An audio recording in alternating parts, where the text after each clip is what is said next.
আসসালামু আলাইকুম, welcome back to my channel. সাথী কিচেনে হাজির হয়ে গেলাম আরও একটি নতুন রেসিপি নিয়ে।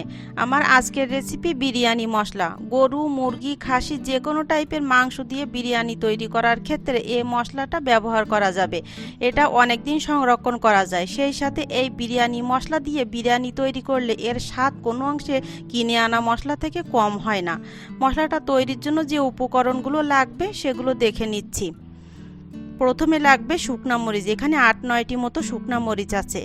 দারচিনি ২ টুকরা, এলাচ ১০-১২টি, জয়ত্রি ছোট ৩ টুকরা, কালো এলাচ ৩ পিস, কাবাব চিনি, এটা দেখতে গোলমরিচের মতো, শুধু পিছনে একটা লম্বা লেজ আছে, ১ চামচ, ২ পিস স্টার এলাচ, ১ টেবিল চামচ গোলমরিচ, ২ পিস তেজপাতা, ছোট একটা জায়ফল, উপরে শক্ত আবরণ ভেঙে নিতে হবে, ১ চামচ লবঙ্গ, ১ টেবিল চামচ ধনিয়া, ১ টেবিল চামচ সাদা জিরা, ১ টেবিল চামচ জৈন, ১ টেবিল চামচ শাহজিরা, ১ টেবিল চামচ মৌরি, অনেকে এটাকে মিষ্টি জিরা নামেও ডেকে থাকেন। এবার এই মশলাগুলো আমি ৩ ধাপে টেলে নিব। প্রথমে দিব শুকনা মরিচ, তেজপাতা আর দারচিনি।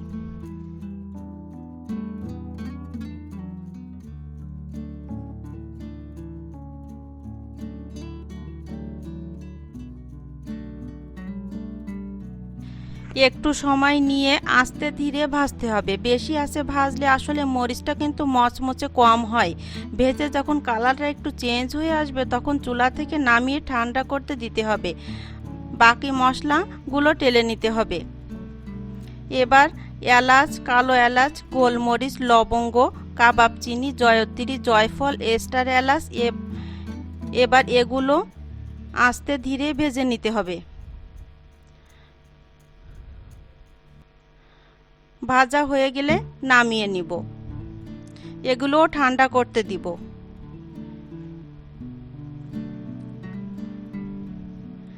এবার জিরা, শাহজিরা, ধনিয়া, জৈন, মৌরি গুলো ভেজে নিতে হবে। এবার এই মশলাগুলো ভেজে ঠান্ডা করে ব্লেন্ড করতে হবে।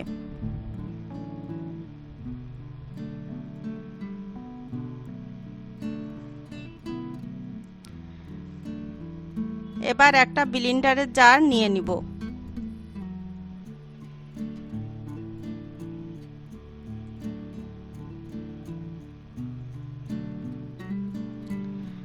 সব মশলাগুলো একসঙ্গে ব্লেন্ড করতে যাবেন না, তাহলে কিন্তু মশলাগুলো মিহি হবে না।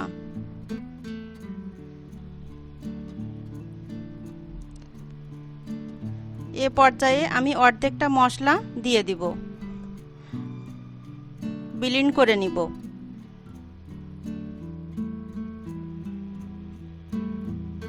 এ পর্যায়ে আপনারা চাইলে শিলপাটায়ও বেটে নিতে পারেন। দেখুন আমার মশলাগুলো কি সুন্দর মিহি হয়েছে। এবার আমরা এর মধ্যে কিছু গোটা মশলা ব্যবহার করব। প্রথমে ৪-৫টি এলাচ, ২-৩ টুকরা ডালচিনি, ১টি তেজপাতাকে কেটে টুকরো করে দিচ্ছি, দিয়ে দিচ্ছি ৪-৫টি লবঙ্গ, ১ চা চামচ গোলমরিচ দিয়ে মশলাটাকে ভালোভাবে মিশিয়ে নিতে হবে। এবার একটা এয়ারটাইট কন্টেনারে ভরে সংরক্ষণ করতে পারেন ২-৩ মাসের মতো। আর ১ কেজি গরু বা খাসির মাংসের জন্য ১.৫ টেবিল চামচ মশলা লাগবে এবং ১ কেজি মুরগির মাংসের জন্য ১ টেবিল চামচ মশলা লাগবে। আশা করছি এবারের কুরবানির ঈদে এই বিরিয়ানি মশলা দিয়ে অবশ্যই বিরিয়ানি তৈরি করবেন। কিভাবে এই বিরিয়ানি মশলা দিয়ে বিরিয়ানি তৈরি করা যায় তা শীঘ্রই আমার চ্যানেলে আসছে। আজ এ পর্যন্তই। আমার রেসিপি যদি আপনাদের ভালো লেগে থাকে তবে প্লিজ একটা লাইক দিবেন, চ্যানেলটি সাবস্ক্রাইব করে আমার পাশে থাকবেন এবং পাশে থাকা বেল আইকনটি ক্লিক করে রাখলে আমি কোন রেসিপি ছাড়া মাত্র নোটিফিকেশন সঙ্গে সঙ্গে পেয়ে যাবেন। সবাই খুব বেশি ভালো থাকবেন। আল্লাহ হাফেজ। আসসালামু আলাইকুম।